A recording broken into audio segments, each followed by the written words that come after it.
प्यारे दोस्तों, आज जो ये वीडियो बनाने का मकसद है ये केवल इसलिए है कि आप लोग को सच से रूबरू करवाया जाए कि आखिर सत्य है क्या, आखिर सत्य को कैसे पाया जाता है।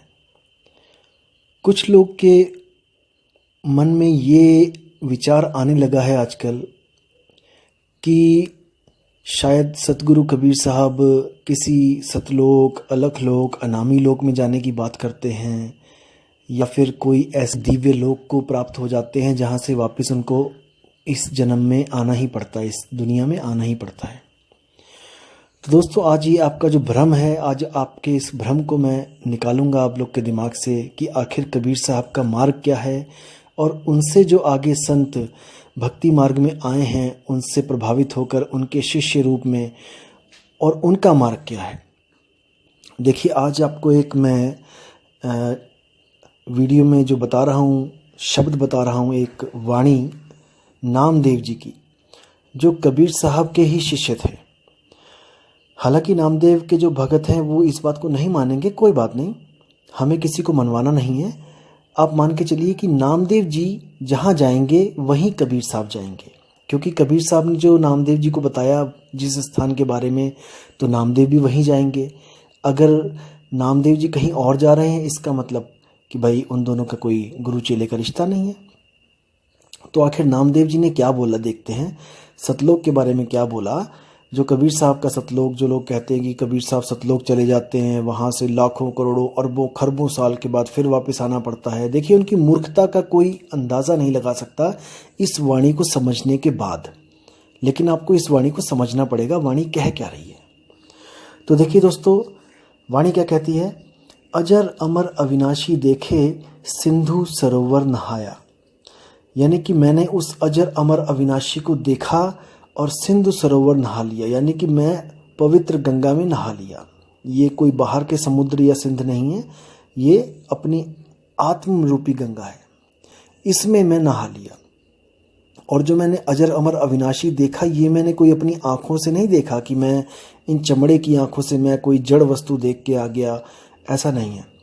ये सुरती के द्वारा शब्द को देखा जाता है, आत्मा के द्वारा आत्मा को देखा जाता है। अब देखने का मतलब ये नहीं कि आत्मा की कोई आँखें हैं, कि आत्मा की भी आँखें हैं और कान है और नाक है, नहीं। ये महसूस किया जाता है, ये एहसास किया जाता है। आगे क्या कहते हैं, शब्द ही शब्द भया उजियारा सतगुरु भेद बताया, यानी शब्द ही शब्द भया उजियारा, यानी कि शब्द के अलावा और कुछ रहा ही नहीं। जैसे कितना ही अंधकार क्यों ना हो, जब आप प्रकाश जब वहाँ पे आ जाता है तो प्रकाश के अलावा वहाँ कुछ नहीं होता। इसी तरह कह रहे हैं कि शब्द ही शब्द भया उजियारा, यानी कि अब मन और माया खत्म हो गई। शब्द ही शब्द भया उजियारा सतगुरु भेद बताया, जो मुझे सतगुरु मिला उसने मुझे इसका भेद बताया कि मुझे कैसे शब्द प्राप्त हो सकता है, उसका मुझे भेद बताया गया। भेद यानी एक रहस्य बताया जाएगा आपको कोई नाम नहीं जपवाया जाएगा, कोई ओम कलियम हरियम श्रीयम सोहम, जय श्री राम, जय हनुमान, जय कृष्ण, कबीर कबीर कबीर, ऐसा कुछ नहीं जपवाया जाएगा। अब क्या कहते हैं, अपने को आपे में पाया, ना कहीं गया ना आया। देखिए कितनी सुंदर वाणी है, आप अंदाज़ा भी नहीं लगा सकते इन नादान लोगों की जो सोचते हैं कि कबीर साहब सतलोक, अलखलोक, आगामी लोग जाते हैं और अपने चेलों को भी ले जाते हैं वहाँ पे। अब नामदेव जी उनके शिष्य हैं, लेकिन वो क्या कह रहे हैं, ना कहीं गया ना आया, अपने को अपने में पाया। अब इसका क्या मतलब है कि जो सतगुरु कबीर साहब जो ज्ञान देते हैं, जो नाम दान देते हैं, जो आत्म स्वरूप का ज्ञान देते हैं, उसको पाने के लिए आपको कहीं जाना नहीं पड़ता कि आप उसको सतलोक में जाओगे तब आपको मिलेगा। आपको घर में बैठे बैठे ही वो आत्म स्वरूप प्राप्त होगा, क्योंकि वो आपका ही स्वरूप है। अपने आप को प्राप्त करने के लिए आपको सतलोक नहीं जाना पड़ेगा। आप यहाँ पे भी हो, आप सतलोक में भी हो, आप कहीं भी हो, आपको वो आत्मज्ञान बैठे बैठे वहीं मिलेगा। लेकिन जैसे आपको पता है कि एक बार ये देह छूट जाए, स्थूल देह छूट जाए, तो फिर गुरु करना आसान नहीं होता। गुरु मिलना आसान नहीं होता। इसीलिए इस स्थूल देह की ही प्राथमिकता है कि इसी स्थूल देह में आप किसी न किसी गुरु को, जो आपको सतगुरु के लक्षण दिखें, आप उसको तत्काल गुरु धारण करें और भक्ति में अग्रसर हो जाएं।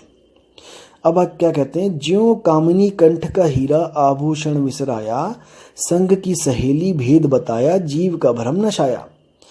अब कह रहे हैं ज्यों कामिनी कंठ का हीरा, जैसे किसी औरत के कंठ यानी कि गले का जो हीरा है, आभूषण विसराया, उसने गले में ही पहन रखा है लेकिन वो भूल गई पहन के, और वो जल्दबाजी में अब ढूंढ रही है कि मेरा हीरा गया तो गया कहाँ।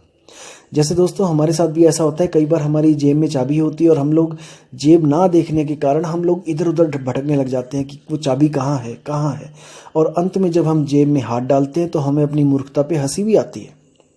तो इसी तरह बोला है कि संग की सहेली भेद बताया, जो साथ की सहेली थी, जो भेदी थी, जिसको रहस्य का पता था, उसने भेद बता दिया।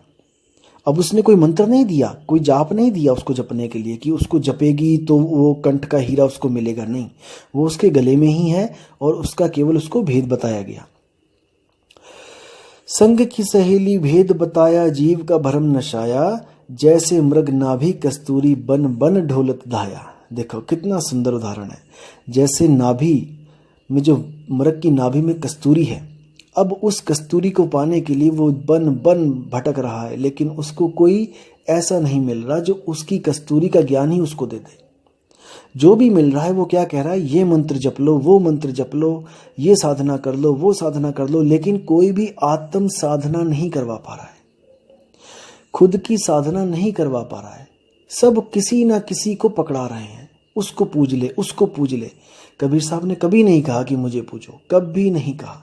कबीर साहब ने क्या कहा, मुख से कहे कबीर कबीर तो न कटे काल की पीर, नाम हमारा सब जग लेता, भेद हमारा कोई न कहता, मेरा भेद पावेगा सोई, जाका सतगुरु पूरा होई। कबीर साहब कहते हैं मेरा भेद यानी कि मुझ तक पहुंचने का भेद, यानी कि आत्म स्वरूप तक जाने का भेद किसी किसी बिरले संत को पता होगा, और जिसको परमात्मा के द्वारा बताया गया होगा। ये कोई अपने से आप होने वाला ज्ञान नहीं है कि खुद से ही ज्ञान हो जाए, ऐसा कभी नहीं हुआ। वो जो उसकी नाभि में जो कस्तूरी है, वो कस्तूरी कभी भी मृग को नहीं बता सकती कि मैं नाभि में हूं। इस बात को ध्यान से रखना है, समझना है दोस्तों। आत्मा आपके पास है, आत्मा कभी नहीं बता सकती आपको कि वो कहां पर है। ये सब भ्रम का ज्ञान है, ये सब मनमुखी ज्ञान है, ये मन की कल्पना है कि मुझे कोई बता गया, मुझे किसी आत्मा की कृपा हो गई। आत्मा की कृपा कभी होनी होती तो युगों युगों तक हम यहीं भटक रहे हैं, हमें कब की हो जानी चाहिए थी। आत्मा की कृपा कभी किसी पे नहीं होती। आत्मा तो खुद एक सैन की तलाश में है। उस आत्म तत्व को जब गुरु सैन देता है, तब उसको उस सैन के द्वारा अपना ही आत्म तत्व मिलता है। दोस्तों इसको समझना पड़ेगा, इसको समझना पड़ेगा। मैं क्या कहना चाह रहा हूं, जो आत्म तत्व है वो ही आत्म तत्व को प्राप्त कर सकता है। मन मन को प्राप्त कर सकता है, तन तन को प्राप्त कर सकता है। तो आत्म तत्व ही आत्म तत्व को प्राप्त कर सकता है। तो सैन किसको चाहिए? आत्म तत्व को ही आत्म तत्व की सैन चाहिए, ना कि मन को सैन चाहिए। मन को तो सैन मिलेगी मन की। मन को अगर कोई सैन दे रहा है तो वो मन के द्वारा ही दिया जा रहा है और मन तक ही प्राप्ति हो सकती है। लेकिन आत्मा को सैन आत्मा के द्वारा दी जाती है, तब उसको आत्मा की प्राप्ति होती है। इसको समझना पड़ेगा दोस्तों। ज्ञान तो बहुत बहुत महीन है, लेकिन आपको अपनी बुद्धि भी महीन करनी पड़ेगी। मोटी बुद्धि के दिमाग में ये नहीं जाएगा। अब क्या कहते हैं, कहा कहूँ वह सुख की महिमा, गूंगे को गुड़ खाया, नाम देव कहे गुरु कृपा से, ज्यों का त्यों दर्शाया। अब देखो कितना गहरा रहस्य है इसमें कि का कहूँ वह सुख की महिमा, गूंगे को गुड़ खाया। गूंगा जब भी गुड़ खाता है कभी नहीं बता पाता है कि मुझे मीठा लग रहा है, कि मुझे कैसा लग रहा है, कभी नहीं बोलेगा। इसी तरह जिसको आत्म ज्ञान हो जाता है, जिसको परमात्म ज्ञान हो जाता है, वो कभी भी अपने मुंह से ये नहीं कह सकता कि मुझे आत्म ज्ञान हो गया है। दोस्तों इस पे विचार करना, क्योंकि आत्म ज्ञान हो गया ये कहने में अगर इस मुख में 10 लाख 10 करोड़ 10 अरब खरब जीभें भी हों तब भी वो ये नहीं बोल सकती कि मुझे आत्मज्ञान हो गया है। इसको समझना पड़ेगा। ये बात कब हो सकती है? जब आप गुरु से या अपने गुरु भाई के साथ बात कर रहे हो, तब आप कह सकते हो कि मुझे आत्मज्ञान हो गया। नहीं तो आप पूरी दुनिया के सामने नहीं कह सकते। आप नहीं कह सकते कि आत्मज्ञान हो गया। भीखा साहिब कहते हैं, भीखा बात यगम की कहन सुनन में नाही, और जो कहे सो जाने नाही, और जाने सो कहे नाही। अब इतना प्यारा शब्द है कि जो जानता है वो कहता नहीं है, और जो कहता है वो जानता नहीं है। आगे क्या कहते हैं? नाम देव कहे गुरु कृपा से, ज्यों का त्यों दर्शाया। यानी कि ऐसा मुझे बताया जैसा वो है, उसमें कोई लाग लपेट नहीं करी। जैसे कोई कहे कि आत्मा एक है, तेरी भी एक है, मेरी भी एक है, ये मूर्खता है। कबीर साहब कहते हैं, एक कहूं तो है नहीं। अगर कोई कहता है कि आत्मा एक ही है सबकी, तो कबीर साहब कहते हैं नहीं, वो एक नहीं है। एक कहूं तो है नहीं, और दो कहूं तो गाली। मतलब अब कोई कहता है कि अच्छा यानी आत्मा एक नहीं है, यानी उससे भी बड़ी बड़ी बड़ी कोई एक और आत्मा है जो परमात्मा है, उसको बड़ी कर देते हैं कि उससे भी बड़ा। यानी कि एक अगर 1 किलो की आत्मा है तो वो 50 किलो का होगा। यही मूर्खता है दोस्तों, यही मूर्खता है। कबीर साहब कहते हैं, एक कहो तो हूं नहीं, और दो कहो तो गाली, और जैसा हूं तैसा कहूं, कहें कबीर बिचारी। वो परमात्मा जैसा है उसको वैसा ही बताने वाला कोई संत मिल जाए तो सारे पर्दे खुल जाते हैं। लेकिन दोस्तों इस वीडियो में आपको ये नहीं बताऊंगा मैं कि वो कैसा है। इसके लिए मैं अगली वीडियो बनाऊंगा। आप ध्यान से लगन से सुनना। ये सत्य ज्ञान है, ये असत्य की पोल खोलने के लिए बनाया जा रहा है, असत्य ज्ञान की धज्जियां उड़ाने के लिए बनाया जा रहा है। इसलिए दोस्तों आपने हर बात पे विचार करना है, बिना सोचे समझे किसी के पीछे नहीं लग जाना है। आप अपने आत्मा के मालिक हो, आप अपनी आत्मा के मालिक हो। आपने अपनी आत्मा के साथ पक्षपात नहीं करना है, आपने अपनी आत्मा का पूरा साथ देना है। क्योंकि दोस्तों युगों युगों जन्मों जन्मों अरबों खरबों कल्पों युगों से हम यहीं भटक रहे हैं, और हम अब इस भटकना को खत्म करेंगे। कैसे करेंगे? परख के द्वारा। हम परखेंगे कि क्या सच है और क्या झूठ है। कबीर साहब कहते हैं, दुनिया में बहुत से गुरु हैं, गुरु गुरु में भेद है, गुरु गुरु में भाव, सोई गुरु नित बंदिए, जो शब्द बतावे दाओ। जो गुरु आपको सच्चे शब्द के साथ जोड़ देता है, जो शब्द बोलने लिखने पढ़ने में नहीं आता, वो किसी भाषा का गुलाम नहीं है, वो किसी अक्षरों का गुलाम नहीं है। कबीर साहब गुरु ग्रंथ साहब में 340 पेज नंबर पर साफ साफ वाणी में बोलते हैं कि 52 आखर लोक त्रय सब कुछ इन्हीं माही, ये आखर खिर जाएंगे वो आखर इनमें नाही। यानी कि 52 अक्षर, यानी कि हिंदी पंजाबी उर्दू फारसी जितने भी अक्षर हैं ये सब 52 अक्षरों के अंतर्गत आ जाते हैं। इन अक्षरों से अगर कोई भी गुरु आपको नामदान दे रहा है तो 52 आखर लोक त्रय, वो इस 3 लोक का गुरु है। वो उस लोक का गुरु नहीं है जिसको सत्य लोक बोला गया है, जिसको सत्य स्वरूप बोला गया है, जिसको परमात्मा बोला गया है, जिसको आत्म स्वरूप बोला गया है।